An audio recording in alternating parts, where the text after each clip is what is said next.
হাই বন্ধুসকল, welcome back to my YouTube channel. আজি সকলোকে স্বাগতম জনাইছোঁ মোৰ ইউটিউব চেনেললৈ। আশা কৰোঁ সকলোৱে ভালেই আছে। আজি এটা ব্যতিক্ৰম টপিক আপোনালোকৰ বাবে লৈ আহিছোঁ। টপিকটো হ'ল এনেকুৱা ধৰণৰ যে আমাৰ 26 নং দক্ষিণ গধনি গাঁও পঞ্চায়তৰ অন্তৰ্গত বান্ধালী ৱাৰ্ডৰ বান্ধালী আঞ্চলিক বজাৰ সংযোগী যিখিনি ৰাস্তা, এই ৰাস্তাৰ যিটো অৱস্থা, এই অৱস্থা আপোনালোকক দেখুৱাম। আপোনালোকে চাই থাকিব যে এই ৰাস্তাত আমাৰ যিটো স্থানীয় ঠিকাদাৰ আছিল আৰু আমাৰ পঞ্চায়তৰ সচিবকে আদি কৰি পঞ্চায়তৰ যিখিনি কৰ্মকৰ্তা, যিখিনি প্ৰতিনিধিৰ নেতৃত্বত এই ৰাস্তাখন বনোৱা হৈছে। আজি বৃহৎ পৰিমাণৰ ধন ব্যয় কৰি ৰাস্তাখন বনোৱা হৈছে, কিন্তু আপোনালোকে ৰক্ষা কৰিব, এই ৰাস্তাখন বনোৱা বেছি দিন হোৱাই নাই। 1 বছৰ পাৰ নোহোৱাতে আজি ৰাস্তাৰ এই অৱস্থা। আপোনালোকক দৃশ্যখিনি দেখুৱাইছোঁ। আপোনালোকে সকলোৱে কমেণ্ট কৰিব, জনাব কেনেকুৱা হৈছে ৰাস্তাৰ পৰিস্থিতি। আৰু এই ৰাস্তাৰ আমাৰ যিখিনি ঠিকাদাৰ, তো এই ঠিকাদাৰৰ ভেকু ভাওনাত, ঠিকাদাৰৰ ছত্ৰছায়াত, পঞ্চায়ত প্ৰতিনিধিসকলৰ ছত্ৰছায়াত, তেওঁলোকৰ গাফিলতিৰ ভাৱে, তেওঁলোকে বেয়া মেটেৰিয়েলছ দি কাম কৰাৰ ভাৱে আজি এই পকী ৰাস্তা চাব আপোনালোকে। 1 বছৰ হোৱা নাই, 1 বছৰৰ অন্তত আমাৰ ৰাস্তাৰ এই অৱস্থা। আপোনালোকে জনাব যে এটা পকী ৰাস্তা ভালকৈ মেটেৰিয়েল দি বনালে কমচে কম 5 বছৰ 10 বছৰ যাব লাগিব, আৰু যিটো ৰাস্তা সম্ভৱতঃ 1 বছৰে সম্পূৰ্ণ হোৱা নাই। আৰু 1 বছৰ সম্পূৰ্ণ নোহোৱাতে আজিৰ এই ৰাস্তাৰ অৱস্থা। আমি স্থানীয় ৰাইজৰ পৰা কিছু কথা জানিবলৈ চেষ্টা কৰিম। তো আমি আপোনালোকক তেওঁলোকৰ ভাষ্যখিনি শুনাম, তেওঁলোকে কি কয়। চ' আপোনাৰ নামটো জনাব আৰু আপুনি ক'ব যে ৰাস্তাৰ কি পৰিস্থিতি অকণমান। নমস্কাৰ, মোৰ নাম মহিবুল খান। হয়, চৰকাৰৰ যিটো কাম কৰিছে আমাৰ ৰাস্তাত, একেবাৰে দুৰ্বলকৈ কাম কৰিছে, যাৰ কাৰণে এবছৰ নোহোৱাতেই আমাৰ ৰাস্তা, এই গাঁৱৰ ৰাস্তাটো একেবাৰে ভাঙি চিঙি চুৰমাৰ কৰিছে। হয়, হয়, ৰাইজৰ মানুহে একেবাৰে জ্বলা কলা খাই আছে। কিমান দিন হ'ল ৰাস্তাখন বনোৱা? মোটামুটি 1 বছৰ হৈছে। 1 বছৰ এই অৱস্থা ৰাস্তাৰ। বছৰতে ইমান এনেকুৱা হৈ আছে। মোটামুটি এষ্টিমেট এমাউণ্ট কিমান আছিল ৰাস্তাৰ? মোটামুটি 15 লাখ টকাৰ স্কিম আছিল। 15 লাখ টকাৰ ৰাস্তা আপোনালোকে চাব। 15 লাখ টকাৰ ৰাস্তা এইটো। এনেকুৱা আজি এটা নেৰানেপৰা বৰষুণৰ ৰাস্তা খহি এনেকুৱা বানপানী, কণ ল'ৰা ছোৱালী এনেকৈ চলাই আছে। তেওঁলোকে স্কুলত যাব পৰা নাই।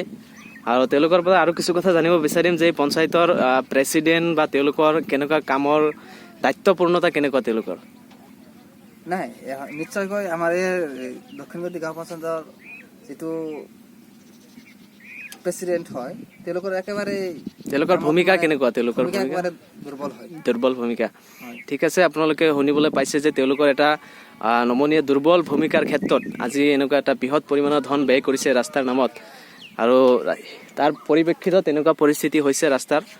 গতিকে আপোনালোকে চাওক যে এই মেছেজৰ জৰিয়তে অসম চৰকাৰ তথা অসম চৰকাৰৰ গৃহমন্ত্ৰী, গড়কাপ্তানি বিভাগ, মুখ্যমন্ত্ৰী, তেওঁলোকক অৱগত কৰিব চেষ্টা কৰিছোঁ যে অসমৰ যিবিলাক পঞ্চায়ত অঞ্চলৰ যিবিলাক কাম হয়, সেই কামবিলাক যাতে সুচাৰুৰূপে হয়, যাতে ভালকৈ হয়, তাৰ কাৰণে আমি তেওঁলোকক অৱগত কৰিব চেষ্টা কৰিছোঁ, যাতে কামবিলাক তেওঁলোকে সুচাৰুৰূপে কৰে, যাতে আমাৰ অঞ্চলৰ ৰাইজৰ কিছু সহায় সুবিধা হয়, যাতে তেওঁলোকে ভালকৈ যাতায়াত ব্যৱস্থা কৰিব পাৰে। আৰু এই ক্ষেত্ৰত আপোনালোকক এই মেছেজটো দিবলৈ চেষ্টা কৰিছোঁ।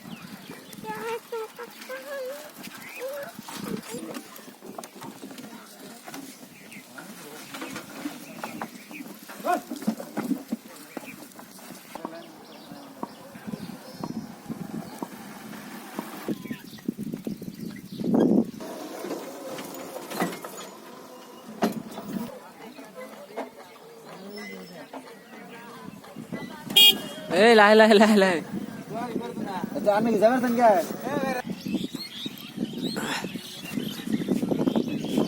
তো আজি এই ক্ষেত্ৰত যিটো ৰাস্তাৰ যিটো পৰিস্থিতি, শেহতীয়াভাৱে আপুনি চৰকাৰক কি আহ্বান জনাব? অকণমান জনাবচোন আপোনাৰ মতামত।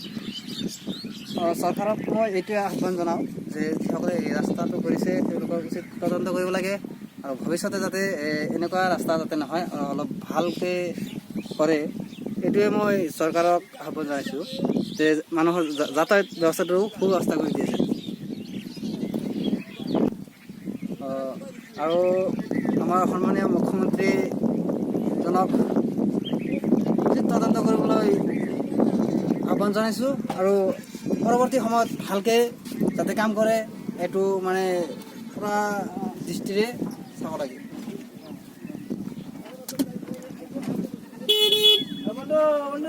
যাও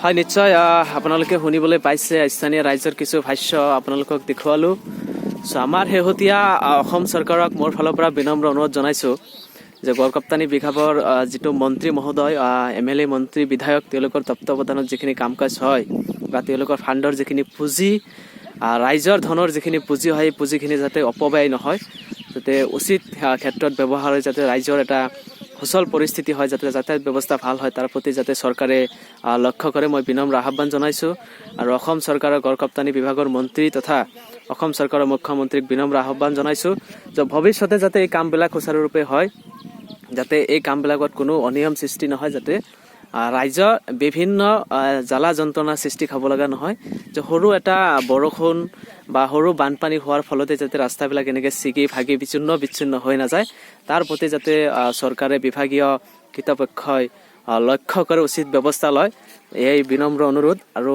ৰাইজে জনাব লাইক কৰিব কমেণ্ট কৰিব আপোনালোকে ভিডিঅ'টো চাই কেনে পালে আৰু শেষত আপোনালোকলৈ এটা আহ্বান মোৰ ইউটিউব চেনেলটো কাইণ্ডলি আপোনালোকে ছাবস্ক্ৰাইব কৰিব যিবিলাকে নতুন আহিছে তেওঁলোকে ছাবস্ক্ৰাইব কৰিব আৰু যিবিলাক অলৰেডি ছাবস্ক্ৰাইব কৰি আছে তেওঁলোকক অশেষ ধন্যবাদ আৰু নতুন যিবিলাকে ভিউ কৰি আছে চাই আছে আপোনালোকে যিমান পাৰে ভিডিঅ'টো শ্বেয়াৰ কৰিব লাইক কৰিব আৰু কাইণ্ডলি মোৰ চেনেলটো ছাবস্ক্ৰাইব কৰিব এই আপোনালোকলৈ বিনম্ৰ অনুৰোধ আৰু এইটোৱে আজিৰ ভিডিঅ' আছিল ধন্যবাদ জয় অসম